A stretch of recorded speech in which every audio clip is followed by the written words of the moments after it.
finds greatness in a man? What is it that makes a man rise to the top of his profession? A man to be dominant in the world of sports, the world of combat sports. It takes heart, it takes determination, it takes that fire to get into the ring and to fight over and over. Very few achieve that greatness, but this man here, Ramon Diamond Dekkers, has achieved that and more. A veteran of over 197 fights, Dekkers has fought all over the world and achieved a position very few fighters have achieved. He has done it by raging against his opponents, by devastating his opponents, by using his punching, by using his heart, by using his absolute sportsmanship. Ramon Dekkers has proven time and time again why he is among the greatest legends in the history of the martial arts. I'm here, my name is Stephen Quadros, I am the Fight Professor. Joined with me is Fred Royers, the WKA middleweight champion, and you know Ramon Dekkers quite well, don't you, Fred? I've seen Ramon come up through the ranks as of 12 years of age. He was a young man with an ambition, a man with a drive, and once he started to get the feeling of what he could do, he really rose to greatness. He is probably the most respected Falang foreigner in Thailand, fighting like the Thais. He fought them all. He fought them on their rules, in their land, in their rings, and he beat them. Yeah, I think that Dekkers is one of those kind of guys where he liked the challenge of fighting the best. And let's go down and talk to Ramon Dekkers, the man behind the knockouts. Hello, my name is Ramon Dekkers. I'm from Breda, Holland. I'm 33 years old. I've been fighting for 20 years. I had almost 200 fights. I won 175 fights, 90 by KO.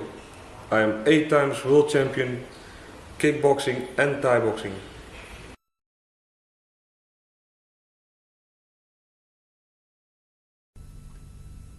Ramon Dekkers, I followed your career from the beginning. Could you tell when you were getting involved in the martial arts? That's about 15 years ago. When were you born? 1969. 1969.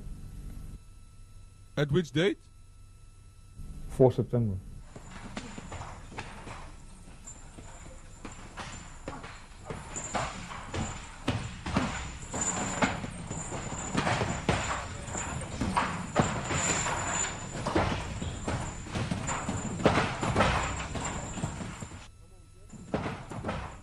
You have a very impressive list of fights. You fought over 200 times, and many of them you fought in Thailand under Thai rules. Of course you make a living of your sport. What are your hobbies, Ramon? Are there any specific hobbies you have? No, not specific. Just normal things in life. Go out with friends? Go out with friends, drink, have some fun. Have some fun. Yeah. That's it, basically. So you're a very normal guy? Yeah, I am. With a few scars. Yeah, but that's normal. For a Thai boxer, after 200 fights, fights. you still look good. Yeah, I know. Why Thai boxing?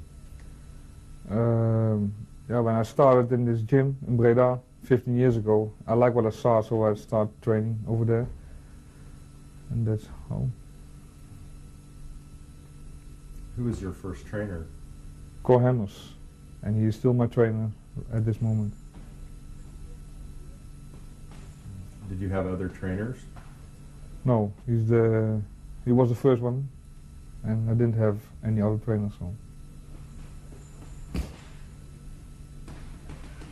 How did you train before a fight? I watched videos of my opponents, and then when I saw the videos, I started training. How do you motivate yourself before your fights? Yeah, that's very difficult sometimes, but yeah, you want to be the best and you want to win that fight, so that's how I motivate myself. Any superstitions? No, I'm not so superstitious. Maybe my opponents are, but no, I'm not. What was your best fight? Yeah, I think my best fight was against Koban, when I knocked him out in the first round in Bangkok, Thailand. Oh yes, it was definitely the best moment for Dekker. Dekker at his finest. He got Koban in trouble, and Fred, he went for that finish. Well, Koban was never knocked out before, and this was a huge surprise for the Thais. And look at the punching power of Ramon Dekkers. That has always been his greatest asset, incredible punching power, his high kicks, his leg kicks, but he never stopped punching until Koban went down. Koban come back again, he's counted 8, but then again Koban comes forward right into his doom. Yeah, right into his doom indeed, because Ramon jumps in with an elbow there, and it was that left hook that ended matters right away. It was Ramon's finest hour, his own admission, a huge victory in Thailand against the champion, Koban. Look at the total stupefaction on the faces of the Thais. They cannot believe what has happened.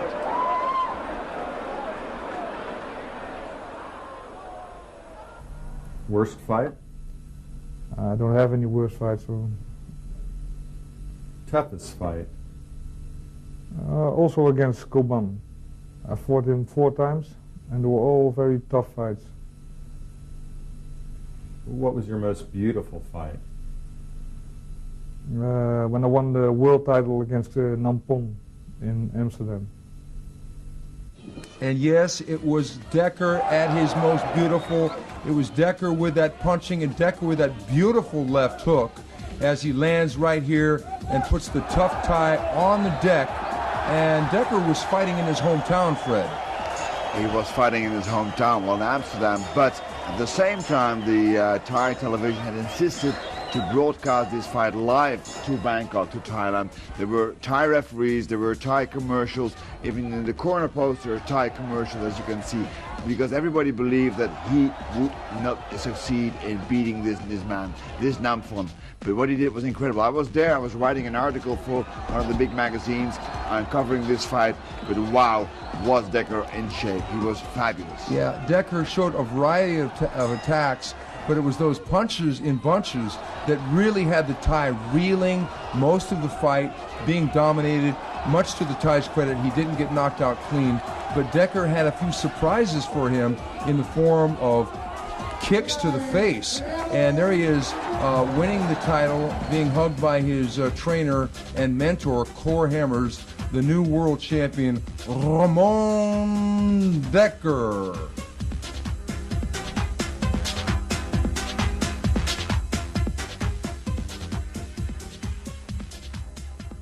What was your nicest and worst memory of fights or fighting?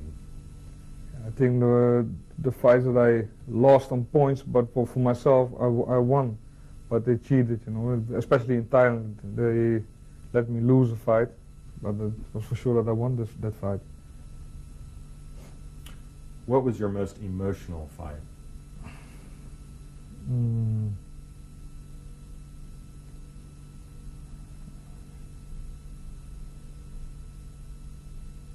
I don't know. Which championship was most important to you? My first world title fight. It was in France against a Thai, a #1 of Thailand. I won the fight on points. Yeah, it was a very tough fight also. So. How has the sport of Thai boxing changed during your career? I think it's more professional now. In the beginning, when I started 15 years ago, it was more, yeah, everybody fights everywhere. It was more smaller. The location was smaller, not so much money. Now everything is more organized. Bigger promoters, more people, more money. You have many fans. How do you feel about being an example for your sport? Yeah, that feels very good. That people appreciate what you're doing and looking up to you, and yeah, that I'm an example for them. So.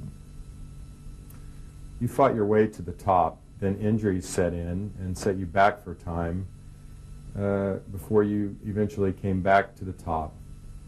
Tell us about your injuries, training, endurance, everything that put you back on top. Mm-hmm. It was a very tough time then, because I had 6 operations in 2 years.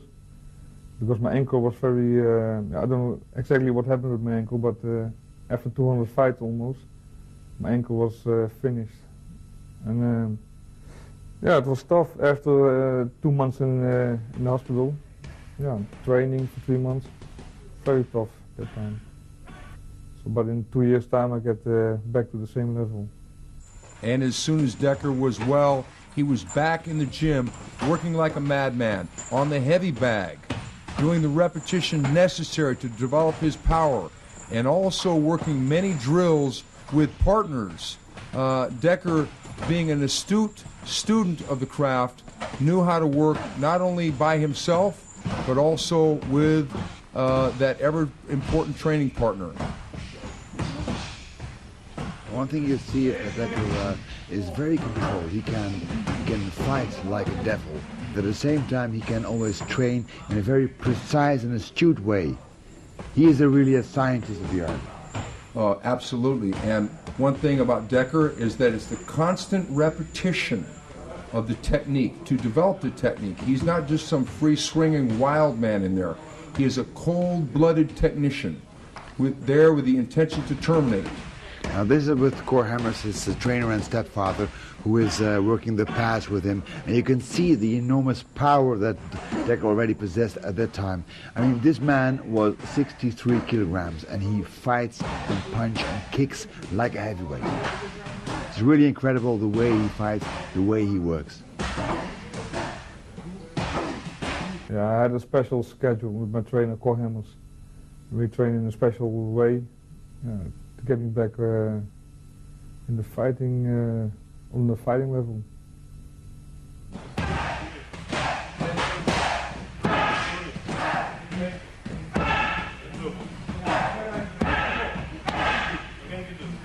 How do you look back on that career? Yeah, very good, because I won everything that I could have won in my sport. So. Do you still have goals left in your sport? No, not in my sport. There's nothing more. So. And do you have goals after you retire? After I retire, I'm gonna open my own gym, I think. Start training and doing seminars all around the world. So. You're not known very well in Holland, but you're very famous in Thailand and Japan. How do you feel about not being very well known in your own country? Yeah, I'm used to it now. In the beginning it was very young.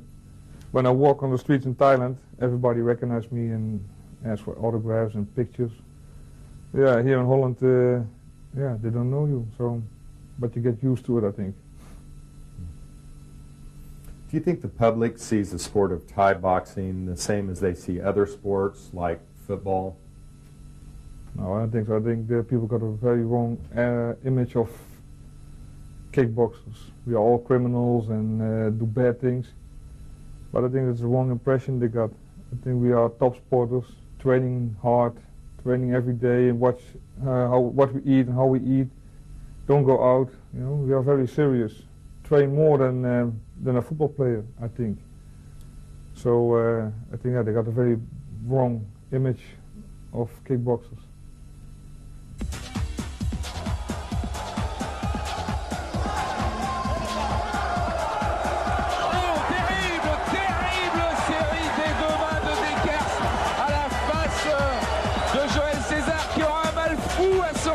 De ça. Il titube et ça va être très difficile pour lui. Le voilà qui retourne à terre. Il l'avait dit Dekkers, c'était un accident contre Cobal, mon KO. Je vais me refaire. The first time I fought Cesar was a very short fight. Yeah, what I remember is that he was constantly in the attack, you know? And I hit him a couple of times very good with some punches, but at the end of the first round, I hit him very good with a left hook, and he went down, and the referee stopped the fight. Joël César n'a pas récupéré du tout, je peux vous l'assurer. Il va venir prendre des risques et ça va être trop certainement. Quelle bagarre! Allez, César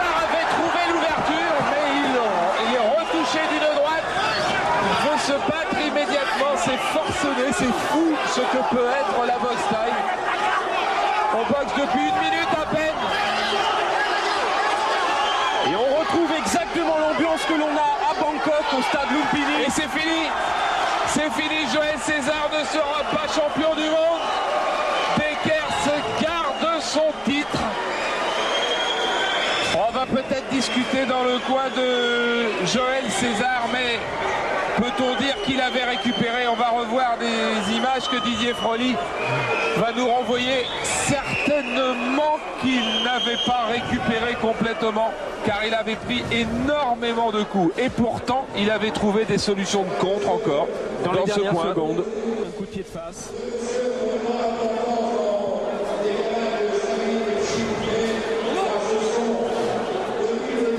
Ces images sont quand même à la limite de faire peur, tant en 1 minute et demie, ils se sont donné 2 coups. Il n'y aura pas eu besoin de mettre un seul coup de coude pour abréger le combat. Regardez encore cette droite, celle-là est terrible.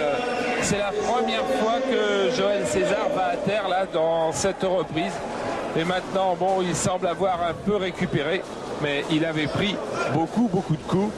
Donc dans cette catégorie des poids welter, Joël César n'est pas champion du monde. Le champion du monde reste le Hollandais Ramon Dekkers. It was quite funny.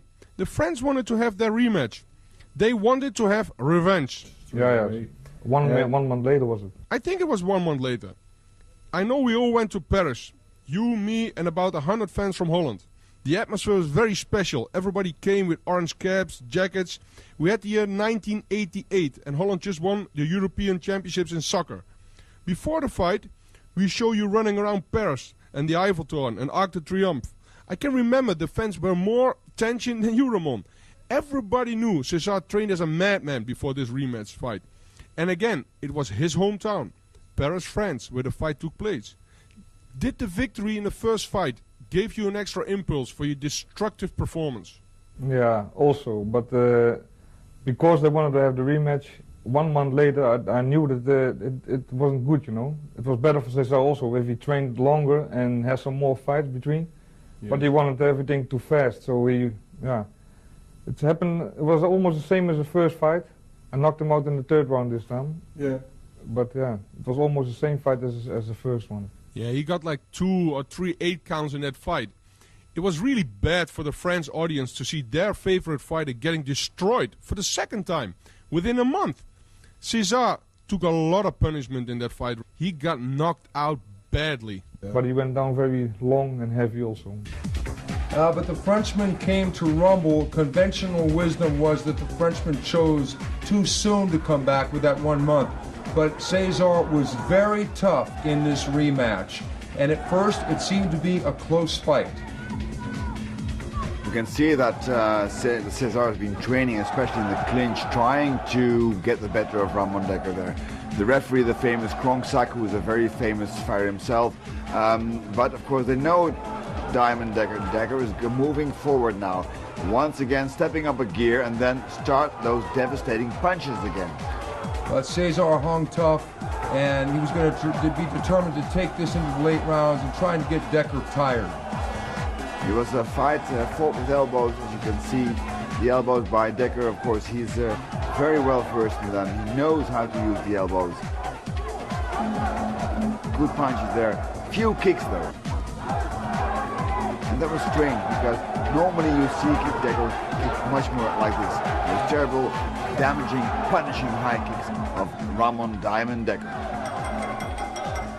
Okay, round 3. Can you describe round 3 of César Dekkers 2, the rematch? Yeah, I saw that he was very tired. He became very tired. His hands were getting lower and lower. So I knew that if I hit him once, he was going down. So just waiting, just a moment of time. So at the end of round 3, I hit him with a left hook. No, it was a right uppercut and then a left hook, and he went down and finished. César was doing good, but only being lured closer to his doom as Dekkers initiated his punching and kicking assault in that 3rd round. Many had thought that César had come into this fight too soon, only keeping that 1 month break. He should have had at least 90 days, but Dekker was coming in with only one intention, and that was to end this fight even quicker than the first fight. Ramon will not be denied. You can see the sheer determination of the young man, the man they call Diamond Dekker, with the face of an angel, with the spirit of a fighter. Dekker is now getting really much too strong for the poor Cesar, who is being rescued by the referee. And yeah, Cesar was under immense pressure in his hometown to win this fight, and thus the 1 month layoff. But it was Dekker who knew he had his number. At this moment, Dekker probably couldn't have been beaten by any man alive in his weight division. That's so true, that's so true. And he has been an example for so many people, Diamond Dekker, in his weight division, but also outside that. Ramon Dekkers is really the superb example of a fighter who is really on top of his medal. Even the desperation elbows there by Cesar could not stop the crushing defeat by Dekker with that right uppercut and left hook. It was all over. Dekker had done it again in 1 month's time, had pretty much proven everyone right. It was too soon for Cesar to climb back into the ring with the diamond. You see almost the chilling efficiency with which he works. He stands there, he looks, he never lets his opponent off the hook. It's always there, the hands, the crushing punches, the punishing power.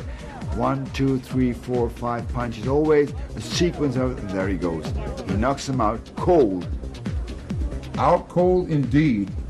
And that's it. The fists of the legend, Ramon Dekkers.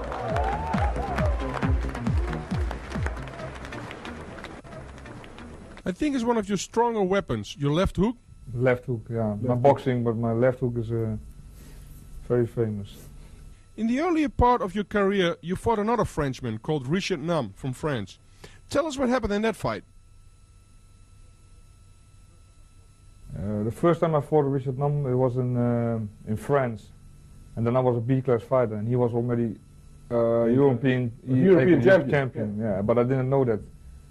So when I saw him, I said, yeah, I will fight, because I didn't know him. I lost that fight on points, but it was a very heavy fight for him and for me. Mm-hmm. So the rematch was in Amsterdam. And then at that time I knocked him down in round 4 by a punch on his left hook and a punch on the body. Yeah, I witnessed that fight. He also had a lot of difficulties in handling your low kicks in that fight, Ramon. You kicked him so hard, even on his defense, that he could not continue that fight. So that was another illusion less for the French people. Your next opponent is Kevin Morris from Great Britain. Yes, there were 2 brothers. Yeah. Morris. I fought his brother also before this fight. And they were very good boxers. They're from England, so they're famous because of the boxing. But yeah, kickboxing is something different. And this was Ramon in his development stages, trial and error time, as we saw some flash from the man from Holland with a spinning hook kick. And we saw a lot of craziness. He was making his on-the-job training trial and error that would later forge one of the greatest fighters of all time. My kicks were very good, my high kicks and my low kicks. So I think that's why the judges gave you the decision in that fight. My kicks make more points. Yeah. And Dekker had taken his kicking to the next level, as many people thought he was starting to kick just like a Thai. It was the power, it was the commitment. And with that power and commitment, sometimes came the injuries, because Dekker always trained with the intensity of a madman, throwing everything, including those kicks, with full power. Whenever he threw a kick, it was always full power. There was no holding back there. It was just like he was punching, always with the intention of knocking somebody out. Yeah, and there he is fighting just like a Thai, trapping the leg. And it was those kicks to the body, kicks to the leg, everything. That it was like swinging a baseball bat. Dekker was renowned not only for those devastating punches, but also those hammers below the waist, those shins of steel, of which he would occasionally set up with the punches and then blast, the low kick occasionally. He was really becoming feared for that power. And one of the reasons why he had so many injuries in his later years on his shins and on his ankles were because of these kicks. There was always full power behind them, and he didn't care if somebody blocked it. Of course, those kicks were so fast, usually they could not be blocked. But when they were blocked, then of course the injuries were usually quite grave. But that did not deter Ramon Dekkers. He kicked anyway. Yeah, and what he did was he would actually try to kick through his opponent. And the opponent's legs definitely fell prey to that. He would crack guys open time after time again. And the people, what they got with the name Ramon Dekkers, they started to shiver, thinking that they had to go in the ring with this demonstration of destruction. Then there is this other English opponent by the name of Kevin Morris, who takes you on. What happened in that fight? Yeah, he was very afraid, you know, running around, and yeah, I gave him some good punches, but after that he started running and he didn't want to fight anymore, so he quit.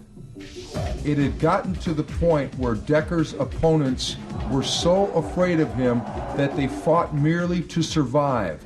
But this presented a new problem for Ramon. Rather than to try and shoot it out with his opponent in the middle of the ring, he had to drive them to the corner and to finish them off with his punches and kicks. Ramon Dekkers was, of course, one of the most superbly prepared fighters ever, a man who never let go. He was always very dedicated in training, always strong, always powerful, always with lots of stamina. He needed that because the people were so afraid of him now, his fighters, his opponents. They ran away.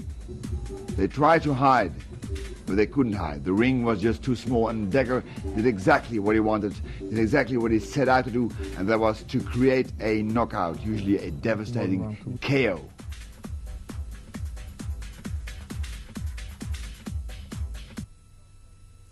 You start fighting in the Netherlands at some big events, promoted by me, Cor Hemmers and Tom Haring.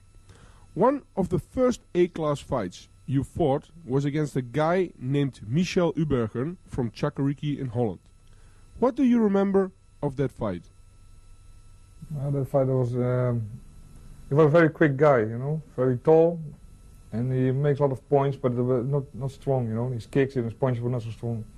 So I don't remember which one, but he said that he got a knee in his cross, yeah. But it wasn't, you know. But he was afraid. Wasn't much of a challenge for you in fighting that fight? No, not at all.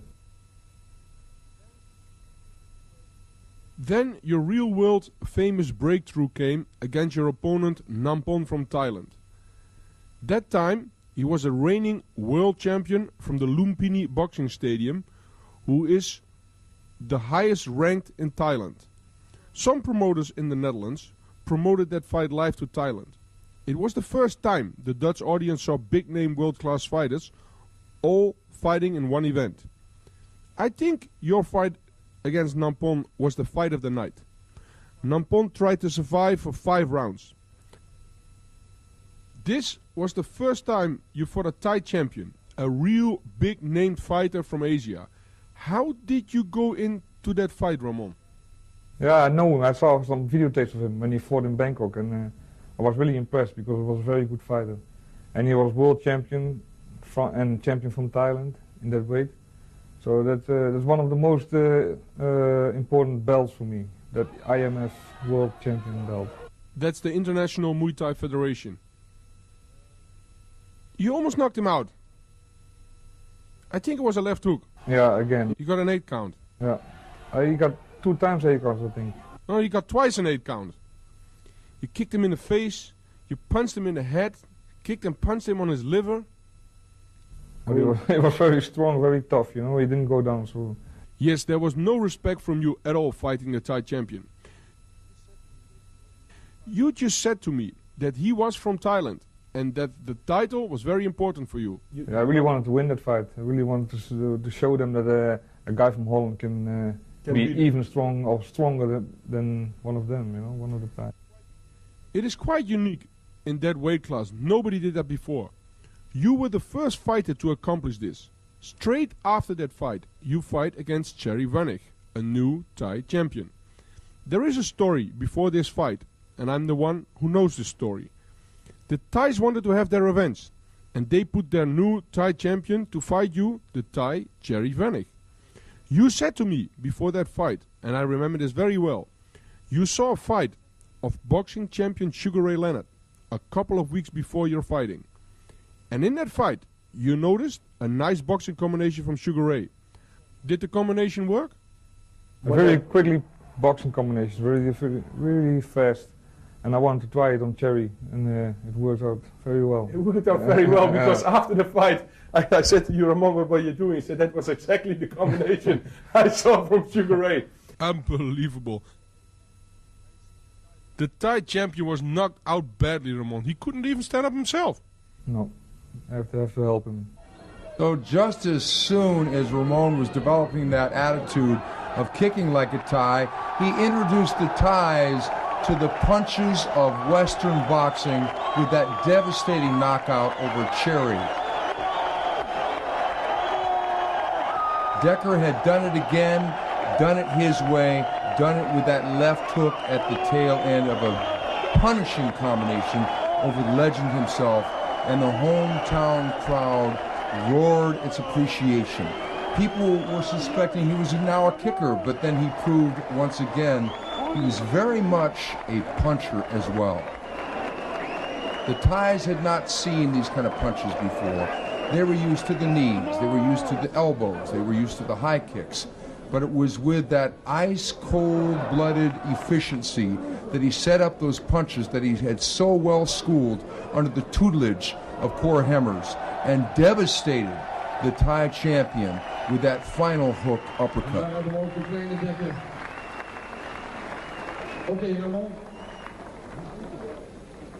Dekker was now becoming a legend around the world, and the Thais wanted him beaten badly. So did this young chap. His younger brother, who was becoming a left hooker himself, and the great Rob Kamen lifts the future champion up as Dekker goes and pays his respects to the fallen champion. Dekker, always the consummate sportsman, had nothing personal against the Thais, but I think the country of Thailand wanted a bit of payback.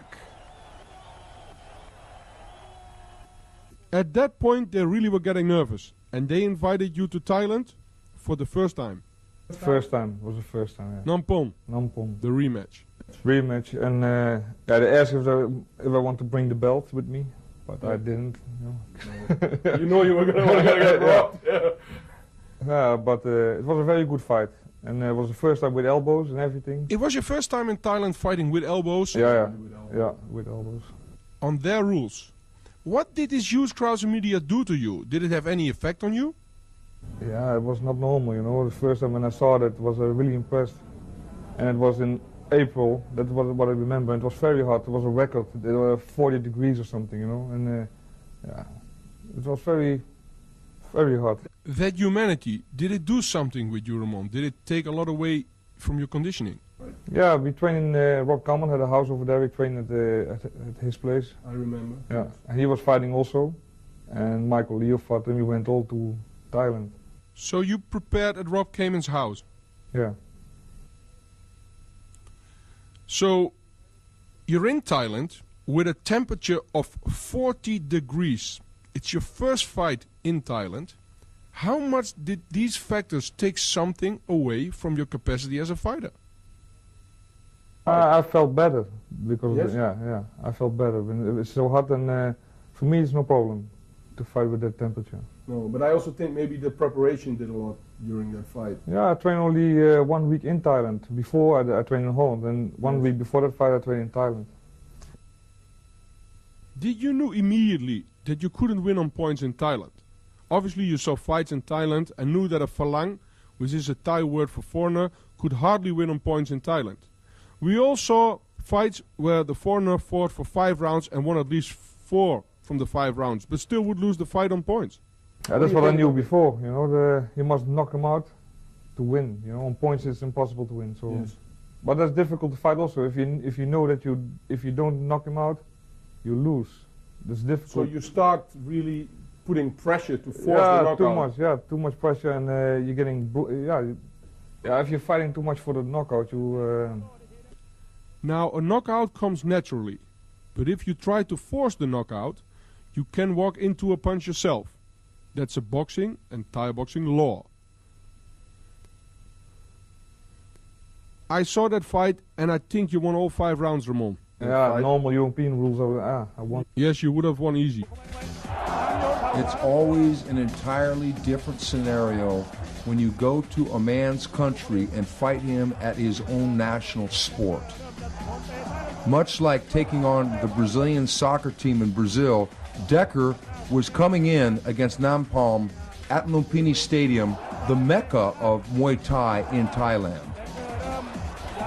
Well, you can imagine the difficulties facing there, the temperature, the climate, their way of scoring the fights, and of course it's difficult. They all expect him to, they all want him to lose because he is defeating their national pride. He is better in their national sport than their fighters, so he has to score a knockout, and that's not always possible.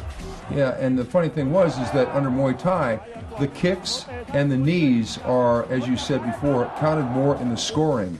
So Dekker had his own unique way of imposing his will, but the Thai was playing to the crowd, and Dekker, even though he was game, was not going to get his decision this particular night. The Thai was doing everything he could to keep that fight within the rules and within the scoring of the native culture and within the scoring of Muay Thai itself. And even though Dekker tried some very fancy schmancy techniques, the Thai only was amused, and the judges themselves were not amused as they awarded the victory to the Thai, and Dekker, in his heart, probably wanted some more of that man again. Did the crowd think that Dekker had won? We don't know, but many people around the world thought that he had. There is this other fight, which has been broadcasted all over Asia and Europe, and I think that was the fight where your name became really terrifying, your fight against Koban. Koban was at that time the biggest name from Thailand. He had never been knocked out. He knocked out opponent after opponent. I think at that moment you fought him. He was also the reigning world champion boxing by the WBC.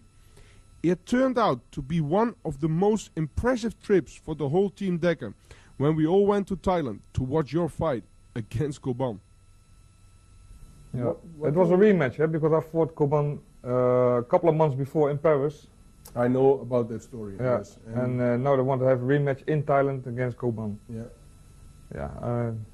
I knew that I have to knock him out. I have to do everything to win this fight. So I think they made a mistake, Ramon. yeah, a big mistake because I know in Paris you weren't yourself. You had a lot of personal problems. You were not able to train for at least 3 weeks before that fight. The Thais thought after the victory from Koban in France, finally we have an opponent who can beat Dekker for our own audience in Thailand. What happened in that fight, Ramon? What happened? I gave him almost 25, 30 punches on his head before he went down. But he didn't come up. I won the fight knockout first round. Now, Koban had thought going into this fight that he was the man who had Dekker's number. He had stopped him before in their previous meeting. But Dekker was probably angered by losing that decision to Numphon, so he wanted to make a crisp and clear impression in the minds of all those in Thailand. And impression he would as he knocked the champion down with a flurry of unanswered punches. The referee stopped him mercifully. So Koban, who had come in like a dancing fool, was about to go out on his back as Dekker was just going to jump on him and make their no judge's decision this time, a la the Numphon thing.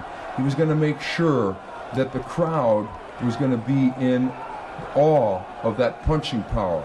And the crowd was in awe indeed. As a matter of fact, they sat there with their mouths closed, and it was an eerie silence. It was the biggest victory in your career. What a surprise. Yeah, even It for was me. quiet in the stadium, I think. Yeah, it was quiet. 15,000 people was saying nothing. Nobody said nothing. No, yeah. That's part of the betting as well, I think, you know. Yeah. A lot of I think people everybody bet. lost their money. Now, nobody likes to lose money, but in this case, all the Thai did. What also was crazy is that the doctor and the referee jumped into the ring and tried to get Koban on his feet. Yeah, he was gone. He was. You hit him with the right elbow as well. Yeah, also. At that point, you became a big star in Asia. And not only Asia, as the fight was broadcasted on Screen Sport in Europe and watched by millions. Everybody knew now who Ramon Dekkers was. Did you find it more difficult or easier with the status of a star to fight your new opponents? No, not at all. I think it's going to be difficult. I knew it's going to be more difficult for me because they're going to prepare new guys for me. They're going to train many. There are so many Thai fighters in that weight category. So, yeah. After that fight with Koban, they asked me if I want to stay for a month. So my whole family came over. And that was one of the things your stepfather trainer Kohan said. Arranged that we won't go home, but let everybody come over to Thailand. Then we stay here and I fight one more fight, and that was against Sakmongon, the deadly kisser. They called him the deadly kisser because sometimes he kissed his opponents before knocking them out. Was there a lot of kissing in that fight, Ramon? Yeah, I give him one kiss in round 4. I looked at that fight and you won at least 4 from the 5 rounds. Yeah. Now the Thai people got totally frustrated and disappointed that they could not find a Thai opponent who could really beat you. Yeah. The frustration can be described as a soccer match like Holland versus Germany, where Holland lost in 1974 the World Championships. Against Germany. Against Germany. Yeah. Yeah, can you compare it like that? Yeah, it's the same, I think. Yeah.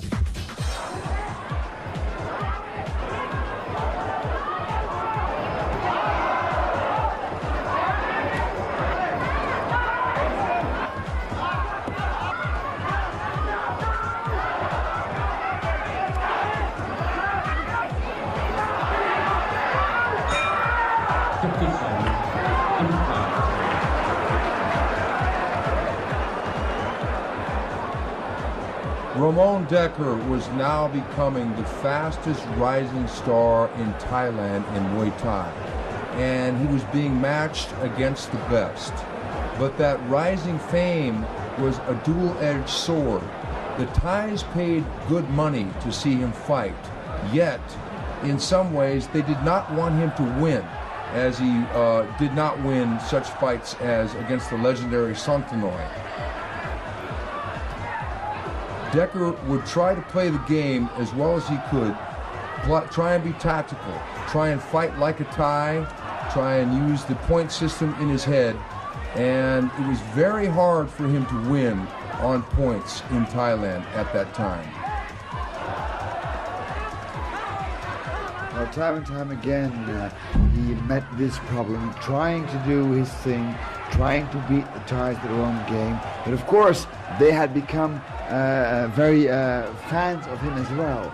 It became so difficult for him to train there that people came and watched the way he was training. People were sitting down and writing down the things he and his trainer were doing there in Thailand. So we had a very strange situation that the Thais were learning to train the way that Dekkers was training. And some of the Thais who had suffered defeats at the hand of Dekkers had sent a message to other Thais to follow, including Sakmongon, that if you fought aggressive against this young man from Holland, that you might end up, as Koban did, flat on the deck.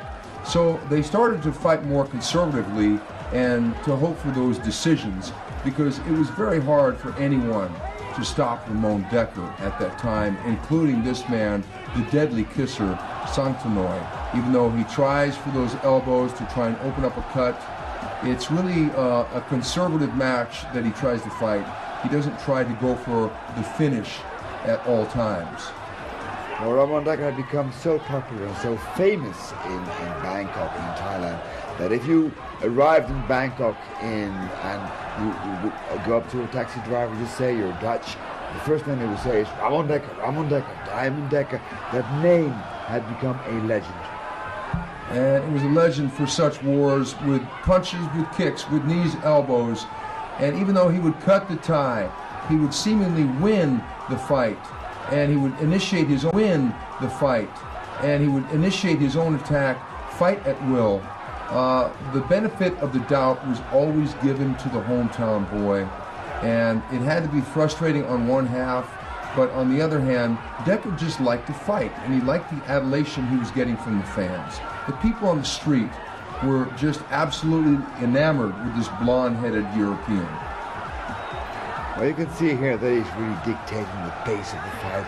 He's cutting Sakmongon, and even though he is so much stronger, he is dictating the fight, they still made him lose the fight. And it was sometimes frustrating, but on the other hand, he knew that if he didn't knock him out, he would lose the fight.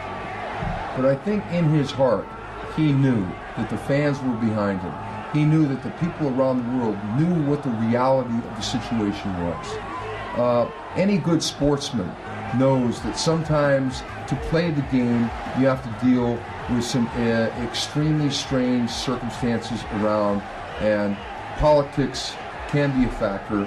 It's very hard to get a hometown decision, especially in Thailand. Muay Thai is the national sport, and Dekker knew this going in, but he gladly and willingly played the game, because in some ways it almost didn't matter. As long as he knew in his heart that he had won, it didn't matter what the judges thought. It mattered what he thought, it mattered what his trainer thought, it mattered what the fans thought. And people around the world were starting to revere this man along with the living legends in the sport of martial arts. Even in those typically Thai techniques like elbow, he outclassed them. He cut a man like Sakmongon with an elbow, which is really amazing. No other foreigner had been able to do that. No other foreigner had been able to cut Thais with the elbows, fight like the Thais, and he was outgaming them. He was beating them at their own game. People knew in their hearts who the man was, and at that moment, regardless of the announced winner, Dekker was the man. It's Thailand, Ramon. Yeah.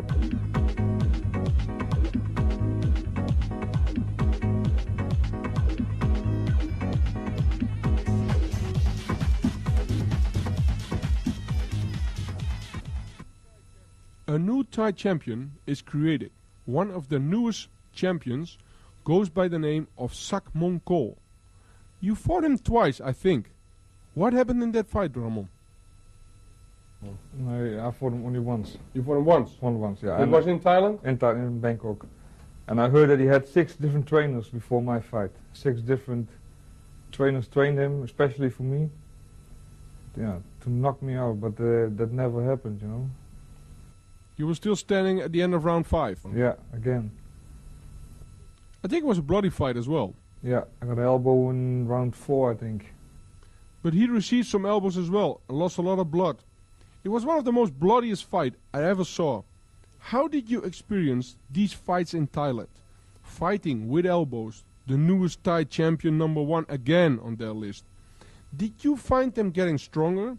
Did you find more difficulties in fighting that many different new Thai champions? Yeah, the fight is starting to fight different, you know. In the beginning it was only kicking, but now they're starting to being more complete. Yeah, starting more boxing, elbows, kicking. Yeah, even they're gonna make punches to the body, liver punches. Yeah, they look a lot of videos from me, from my fights, so they try to imitate me. So you changed the fighting style in Thailand? Yeah, I think so, yeah. Well, one thing became clear, that was that Ramon, as the years went by, he became more and more susceptible to cuts. Of course, fighting in a very difficult martial art like Muay Thai, where you can use hard contact like the elbows and the knees, you get cut in fights. That's of course almost unavoidable. Now, all the wear and tear, the scar tissue that he had developed during these fights, and made it more and more difficult for him to defend against these kind of blows. And that's what happened here, for example. One elbow just opened up a huge cut on the side of his head, which resulted finally, of course, in him losing a fight. But Dekker would always come back and never be deterred by the blood. He would always come back to try and end the fight, but it was difficult at that moment because they would get into the clinches, they would tie him up, play the game with him, and go for those quick cuts, and he would come out and go for the knockout. But it was becoming more and more as if the Thais were starting to figure Dekker's style out a little bit and use their own techniques, using that elbow, which was a weapon that he really didn't get to fight with too much while he fought in Europe. And the cuts became more and more a factor as he would come to Thailand, and sometimes it would frustrate the man from Holland. But in that frustration, it only led for him to be that much more determined to not only re-establish himself in the hearts of Thailand, but also in the hearts of the fans around the world with that punching and kicking style that had made him famous throughout the universe of fighting.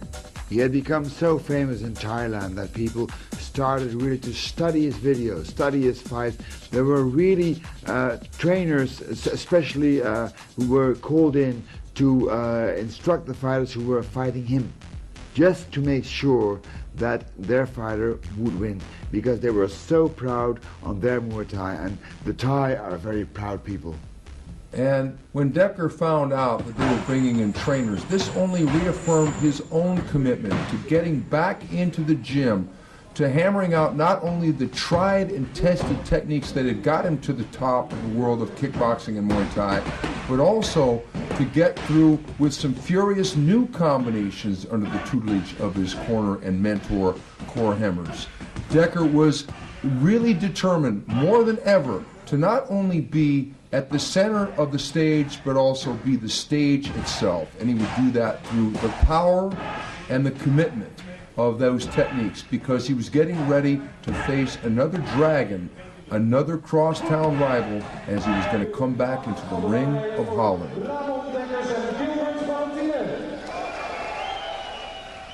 Yeah, I fought about 7 years only in Thailand and in France. So Gilbert was the first one who wanted to fight against me. Ramon Dekkers had been fighting in Thailand a long time. He had been fighting Thais only, actually. Had been fighting the Thai way. This fight with Gilbert Ballantyne, that was a fight also with elbows.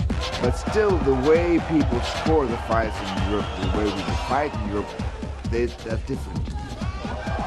And he found out that an injury which had plagued him already during training suddenly opened up in this fight once again. But it was Gilbert's unorthodox fighting style that really caused people alarm, in that Dekker had been fighting these Thais, but Gilbert was giving him angles, giving him crazy moves, giving him all different kinds of things. And even though Dekker had controlled the fight, it was that annoying injury that Noel Vandelhoven had given him as a little present 1 week before this fight that came back to haunt him in this fight. Controversy surrounded the decision of this fight, but Gilbert has done quite a bit of good work in this fight. In that crazy, rangy, wild, unorthodox spinning techniques, Ballantyne did get the win on this particular night, but it wasn't all that they were going to see. They were going to see each other again. Yeah, it was an easy fight for me, and it was with elbows, yes. Thai rules. Yes. I had a cut on my eye, but it was not from Gilbert, because 1 week before that fight, I trained with Noel van Heuvel in my gym, and he cut me with an elbow. Many considered you as a winner in that fight. Ballantyne was a student of Tom Haring, and Haring was president of his own organization. He had his own judges, and there was a lot of controversy. Yeah. Many people speculate that the first 3 rounds of the fight you gave Gilbert enough problems, especially with your elbows. Yeah, if you see, I fight really like a Thai in that fight. You know, I only kicks, yeah. Not so many punches, but only kicks to his body. Yeah, that was the way I fought the last 7 years in Thailand.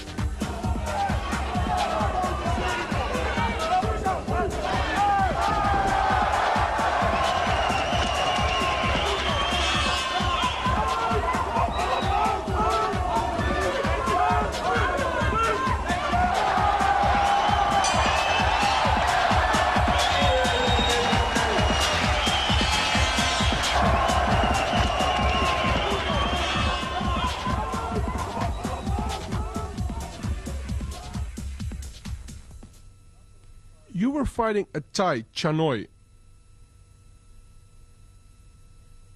an elbow specialist who lived in Germany at that time. What happened in that fight, Ramon? Chanoi was a very difficult opponent. He is very, I don't know. Technical, very good. Yeah. He's very good with elbows, because he, in the third round or fourth round, he hit me with an elbow, and I got a very big cut from him.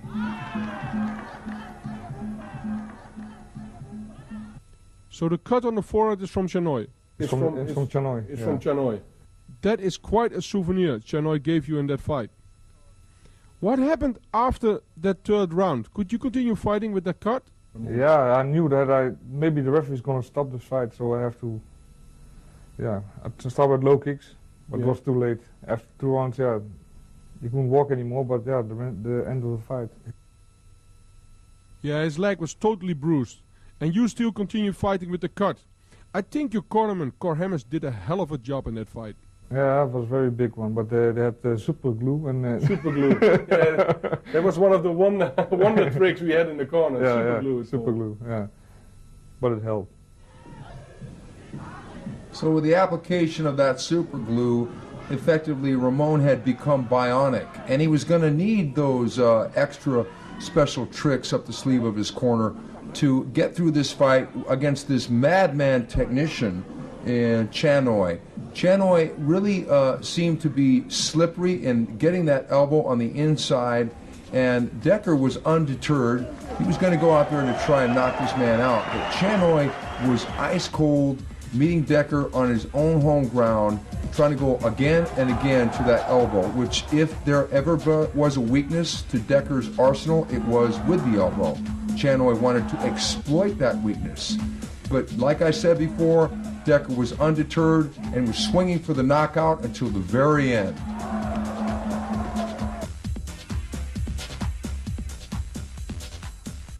After that fight, the next adventure, and you could describe it as an adventure, it could be said that this whole thing could be like a highlight story by itself. Your fight against Orono, an American Thai fighter. He had some Negro blood. His father was a Negro, American from the Navy. Now, it was the king's birthday. I remember they picked us up at the hotel at 4 o'clock in the afternoon. They picked us up in a small bus. The air conditioning was broken and it was extremely hot that day. We sat in the bus with 9 people. Orlando Wheat, Rob Kamen, you, me, Cor, Liufat, just to name a few. We drove about 3 hours through the middle of Bangkok.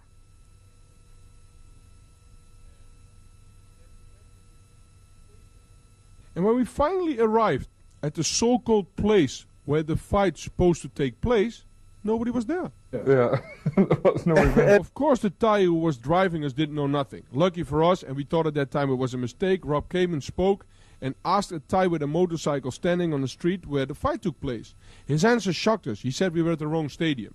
So they drove us for another 2 hours. But now, of course, we knew it was on purpose. With 9 people in a small bus, with no air conditioning and a temperature outside of 40 degrees. Now we had to cross this lake. Do you remember this? Yeah, I remember that. Yeah, sure. You remember me crawling out of the window and saying that we're all going to drown?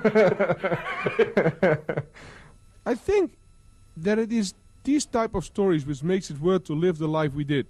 Yeah, after this, it's funny, you know, you can laugh, but before that, it's not normal. Before it takes you way out of your concentration. Yeah, sure, because when we arrived there, I came out of the bus, I had must tape in and did some warming up. And then you had to sit in the ring on your knees for at least an hour after that 5-hour drive in a small van with no air conditioning.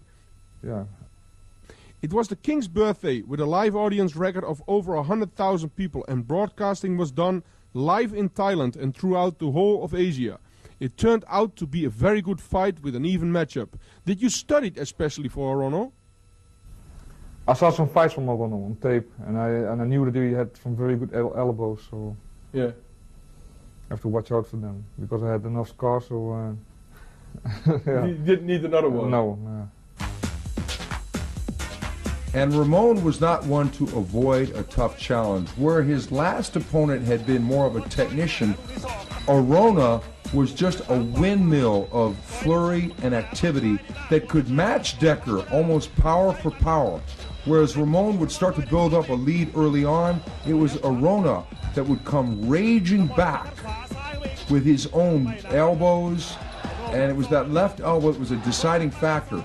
And this was possibly one of Dekker's greatest fights, because in some ways, even though they were throwing everything in the kitchen sink, including this Terminator by the name of Orono, Dekker was now bringing out the very best in his opponents from Thailand. You can see the frenzy with which Orono is attacking. He's an incredibly strong fighter, and he knows that if he would be able to beat Dekker, everlasting glory would be his. Once again, the left elbow of Orono is trying to hit those weak scar tissues on the face of the Dutchman. But look how clever Dekker is defending himself. But he has a tough time. He has a real tough time with this motivated Thai, with this terrible fighting machine by the name of Orono. And this fight went back and forth. It had so many turns and twists. They were trading with the kicks to the face. They were just blasting each other, trying in earnest to knock each other out the whole way. And Dekker was blasting him to the front kick, to the chin, everything he could. Both men, they tried clowning with each other. They tried tricks up their sleeves like spins. It was really an affair where there was a lot of pride at stake, a lot of ego at stake, and with all the respect they had for each other, they were trying to get the victory and to ride on that name on their resume. A victory over one or the other was going to be a solid thing. Dekker had his hands full that night in Thailand, but so did Orono. No other foreigner had ever been able to put such an impressive mark on their sport, Muay Thai, as Ramon Dekkers. But in this fight, you could see the best coming out of both. You see the cut with Orono, you see the cuts with Ramon Dekkers, and both won it so bad. This definitely was one of the best fights on many people's list of top fights ever in Muay Thai. Now, how did you feel going over there with so many Dutch fans, really knowing that you beat your opponent on points, but lost to a judge decision all the times? Or do you think, oh well, I have the tape and everybody can see I won clearly? Yeah, that's but it's bad for your motivation, you know, because before the next time you think, yeah, if I don't knock him out, I lost this game already, you know. Mm-hmm. So it's difficult. Next fight against Deschamps, you knocked him out. No more point decisions. Yeah, I think so, yeah. More aggression and pressure fighting in Holland? Yeah, especially if you fight against a Thai in your own country, then you think, yeah, now, yeah, I can lose now, you know. I think that fight was in Rotterdam against Deschamps, Yeah. the Thai fighter. Yeah, I hit him very hard on his body, on the liver. Liver punch. Liver punch, second round. You couldn't stand up. No. Yes, you faced Ramon Dekkers in Holland, and he was incredibly hard to beat. In front of the hometown crowd, he always seemed so dominant. And the Thai was clowning around, trying to win the points as far as the showmanship. But with Dekker fighting him in Rotterdam, Holland, it was going to need more than that. It was going to be more of a punch-kick situation, of which Dekker was the master at that night, with a devastating body punch.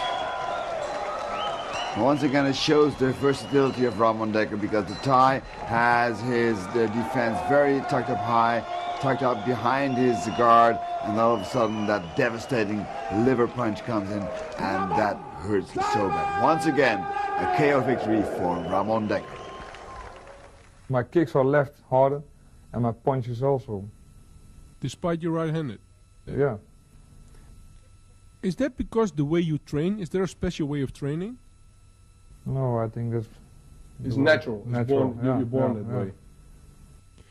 So, you fight first in France, and you had a hell of a fight there. You had a big problem with your ankle. And me, myself, as a promoter from the rematch, became very nervous after seeing that injury. Yeah, I was very injured then. Yeah, you were very injured. And then 1 week later, you had to have this fight, this huge rematch in the Netherlands against Gilbert Ballantyne. Many fighters have that one opponent that brings out the very best in them. In this case, Ramon had the crosstown rivalry with Gilbert Valentine. Here in the rematch, Dekker and Gilbert go toe-to-toe for the entire fight. Dekker dealt out punishment, Gilbert dealt out punishment. It was the injuries, though, that had plagued Dekker so many times before this fight, and many thought that he was not going to prevail again, but prevail he did, and with force.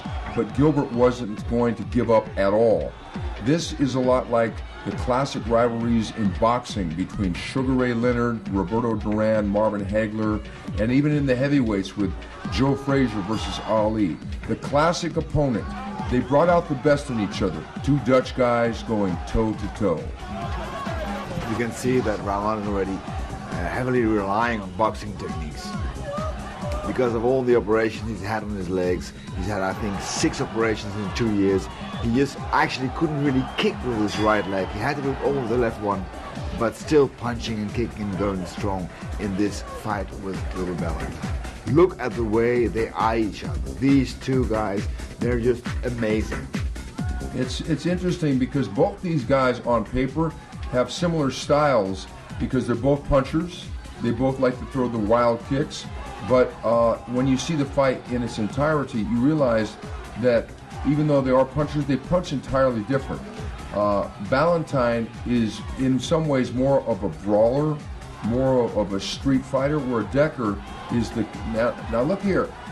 Valentine really tried to snatch this fight away from Dekker, but it was Dekker's heart which eclipsed his injuries. It was that big heart indeed, plus the years of training that he had that forged an iron will that even though he was only kicking with that left leg, the pain he was feeling in the right leg did not deter him from taking this win against his crosstown rivalry, Gilbert Valentine. We shouldn't forget that Valentine was a great, great champion in his own right, a formidable fighter, and to be able to, even at this stage of his career, to wage a war with Gilbert Valentine is really an amazing feat. And I think that there was no bad blood after a while. There may have been at the initial time when they met, the first, and even before the second fight. But after a war like this, where these two warriors go toe-to-toe, head-to-head, they gain that mutual respect for one another as Dekker notches the win and gets his revenge against the man from Chakariki, Gilbert Valentine.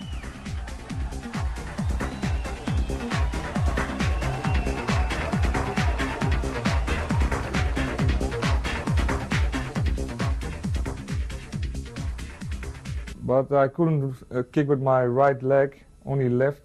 My right hand was injured, so yeah, So just 50% that's in the ring. So there was a half Dekker fighting. Half Dekker against fighting Gilbert. 100% Valentine. Yeah. Now first you are fighting Dekkers in Rotterdam, then Valentine in Amsterdam, and then Pralom Run in your own hometown, Breda. Yeah. I promoted that fight with Cor Hemmers, and we wanted to give you a fight in your own hometown in Breda against a good Thai fighter. Did those circumstances stimulate you in that fight? Yeah, sure. It's better to fight in your own country or in your own place, you know, Breda. Yeah. Yeah, all the people who come and watch, yeah. You want to give them a special show, you know, and do your best more than normal, I think. Because you were very aggressive at that fight. Yeah, and, yeah. You know, the Thai just. But didn't- I was too aggressive, so the first round and the second round, it didn't work, you know, because I was too hungry. You wanted to knock him out. Yeah. But the knockout came in Naturally. in round 4. Round three, I Three, think it yeah. was. And Dekker's visits to Thailand became less frequent, but nonetheless, the Thais sometimes would go to him and seek him out in his home turf. And this created sort of a thing where he had to rise up and figure out a way to win. Well, of course, the wear and tear on Ramon was becoming more and more clear. Hundreds of fights, years of wars, that takes a toll. But still, every time, once again, it was again Ramon Dekkers who was fighting for his life, fighting for his fans, fighting for his career, because he did not want to give up. He did not want to stop a career that was going so strong, even though he had all these injuries, all these operations. And actually, he was, at this stage of his career already, sort of a handicapped fighter, a man who could actually only kick with one leg. If his surgeon, who had operated on him so many times, would have known that he was still fighting, that he was still using the leg sometimes, for example, what we just saw right now, the right leg, he should not do that. And it was an interesting thing because Dekker fought in some ways not only for himself, for the honor of his legacy, but he fought for the fans. He felt a huge obligation to keep the fans happy, because it was the fans, after all, that had led him through such an illustrious career, had paid his bills for him, had paid him the great purses he'd made in his so many fights. So he did feel that obligation, and he felt the obligation to those who had supported him, and he was going to support them by continuing in this miraculous career with win after win, with another crushing, devastating knockout over another very tough Thai fighter. You could see the way he fights. He never gives up. And when he goes once again for a total knockout, a devastating knockout, and a finishing blow. We are now in the year 1989. It is very quiet around the person Ramon Dekkers after almost fighting 190 fights. What happened, Ramon? I had an injury on my ankle. I had an infection in Thailand, and something with my bone structure. That's because of all the kicking in 200 fights almost. Mm-hmm. And then the infection, I got it in Thailand, so they almost have to amputate my right leg. So after that, when I recovered, I was afraid for fighting again, you know, because I don't want to lose my leg. Especially to kick with that. Yeah, also. So when came the decision that you wanted to start fighting again? I love fighting, you know, and it's getting better with my legs. So when I start training, getting better. Yeah. So then I start fighting again. One of the first fights after that injury is against a Moroccan named Hassan Khazroui, who made a big name by knocking out some popular Thais. You took that fight, and it was very exciting to watch. Every round was exciting. Yeah, but because he's a very difficult guy, Hassan Khazroui. Because he came from Taekwondo. Mm-hmm. He had some very strange kicks, you know, and movements. So something new for me, because I fought all the Thais and everything, and then suddenly against Hassan, he fought totally different. I think it were your boxing skills that dominated that fight. Yeah, I was stronger than him, you know, but yeah, my boxing skills were better, so I knocked him out. Yeah, you knocked him down quite a few times, but he showed a lot of heart in getting up every time. You won that fight. How did it feel to win after a long absence against a real upcoming talented fighter like Khazroui? Yeah, I feel good, especially after the injuries, you know.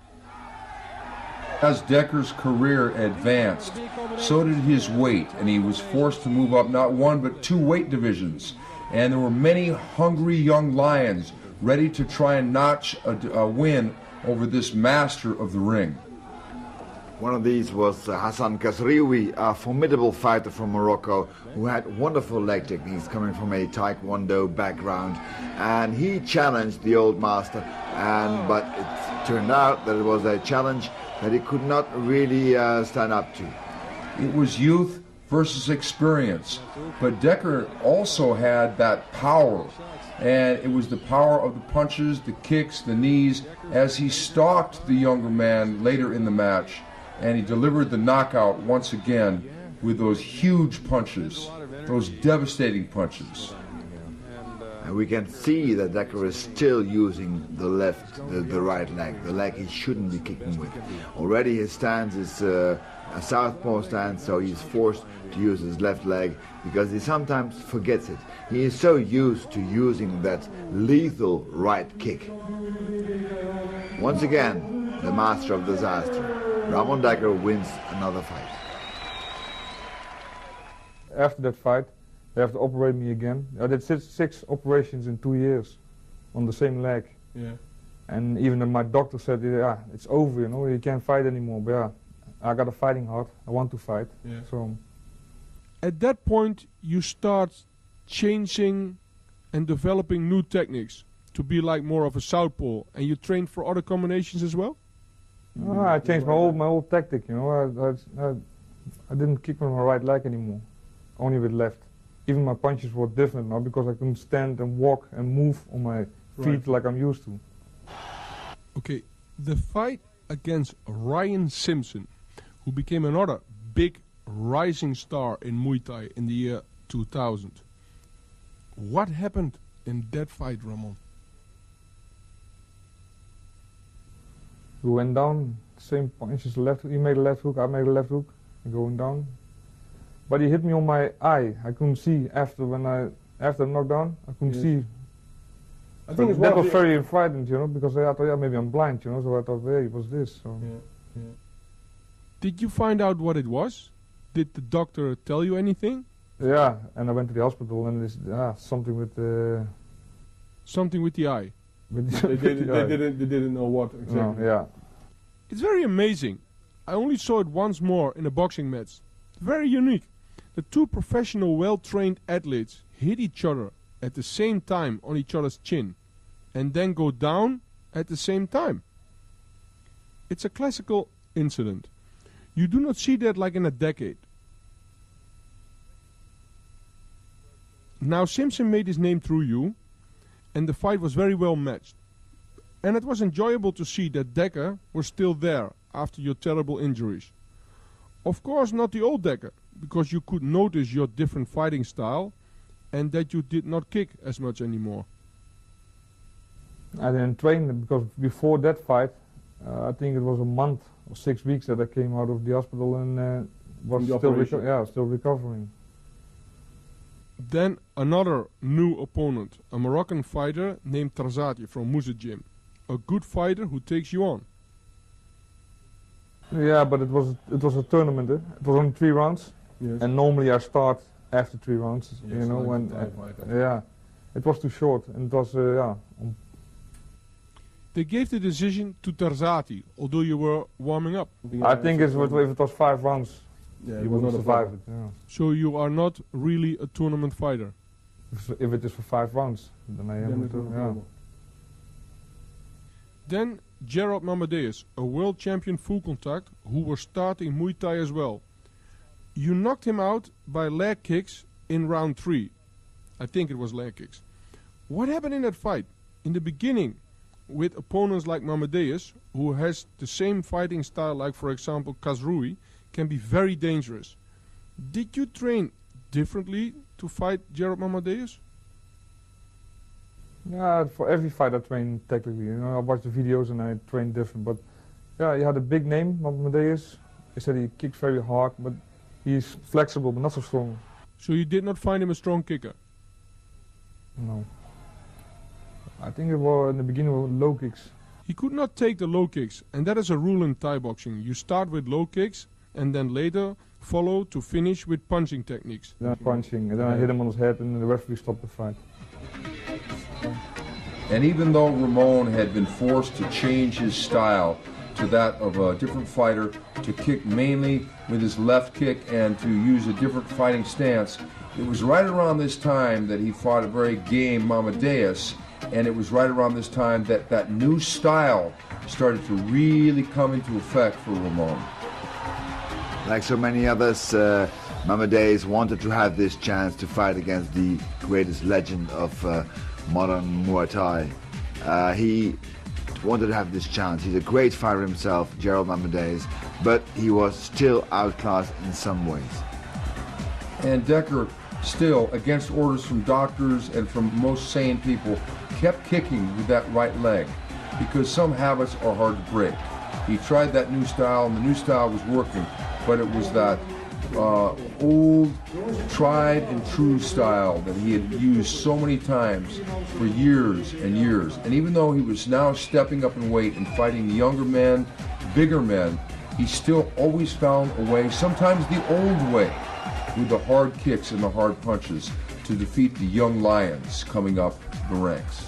Well, just imagine the pain he must have felt delivering every right kick. And the kick just it comes so natural. It's just a movement which has been practicing for so many years. It's not something you can stop automatically. Still he made it, still he did it, and still he fought his fight. Against a very game Gerald Amadeus, a wonderful, great fighter himself, who couldn't take no more. Even the kicks that had this debilitating effect. His right kicks, his right low kicks, always powerful, still probably just as painful to himself as to his opponent.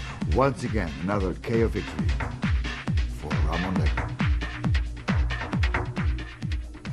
There's a lot of fighting in the Netherlands at that point, especially to promoter Mohamed Aitasu, who was promoting in the Netherlands and put on some great fights. Did you like fighting in the Netherlands again at that point? What I mean is there was not a 10-hour flying anymore to Thailand, but just a half-hour drive from your house to the fight. Yeah, also, but I like the flying, you know. Like, It's not a problem. You like the flying. You didn't like the infections in Thailand, but you like the flying. the flying, not the flies, but the flying. Now your next opponent, you have to fight against Jerry Morris in Holland. Was he a difficult fighter? Yeah, very difficult. He's, yeah, you know, He runs around. yeah, he don't attack, you know, he don't want to fight, he was surviving in the ring. Yeah. Running for 5 rounds and then, yeah, he didn't want to fight. And it was Morris's frustrating style, his defensive countering style, that gave Dekkers fits.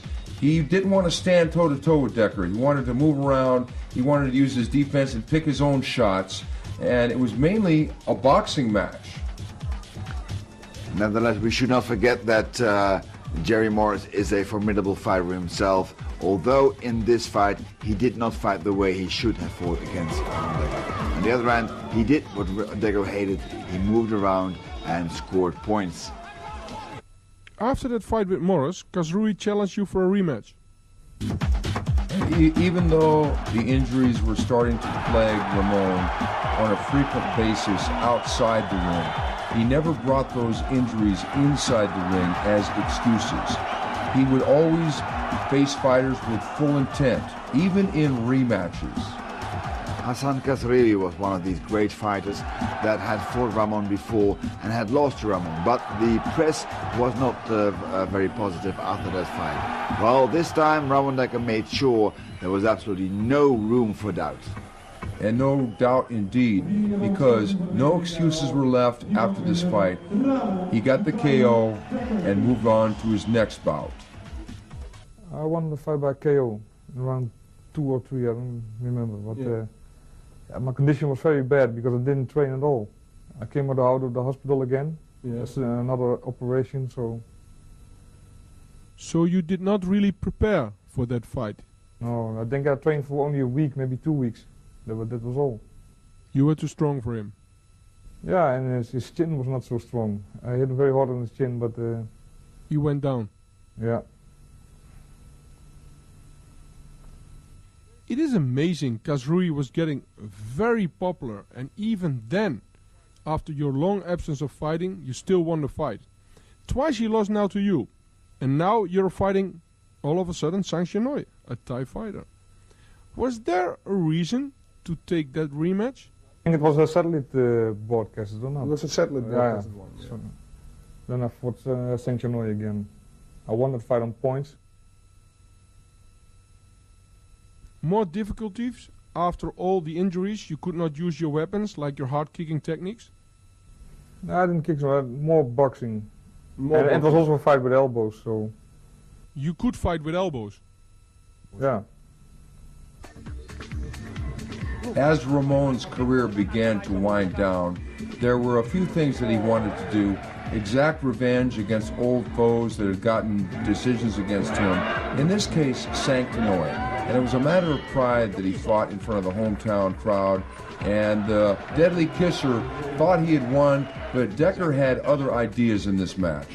It was a great thing to do for Ramon Dekkers in a fight that was broadcasted live to Thailand out of the stadium in Amsterdam. Great fight by Dekkers, once again sharp, and you can see the way he's now using his left leg to his full possibilities to score points, to make sure that this time he would leave no room whatsoever to any doubt.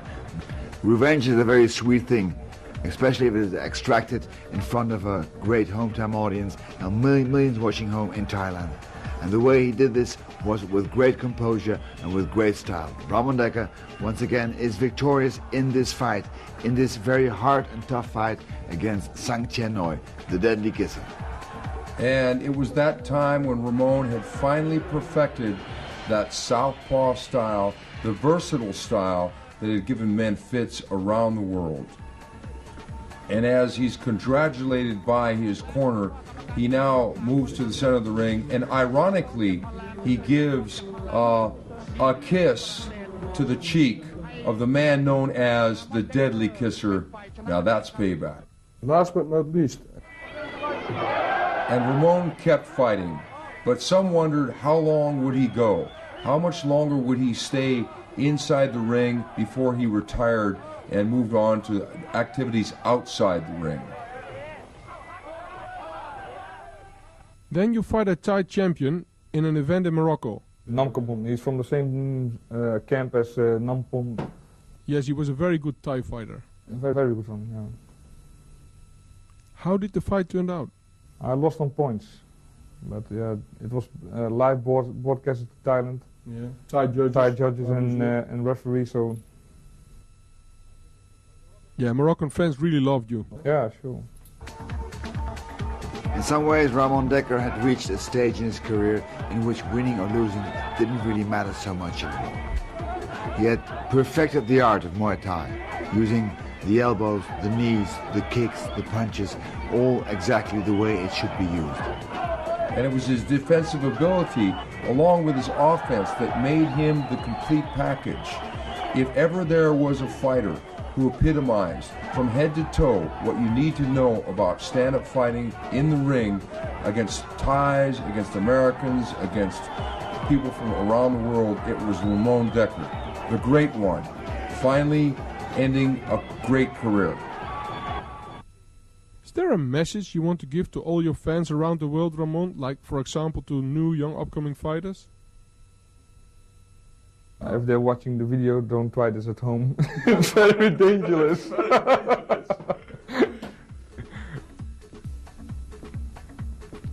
hope you like my highlight tape. Thank you for watching.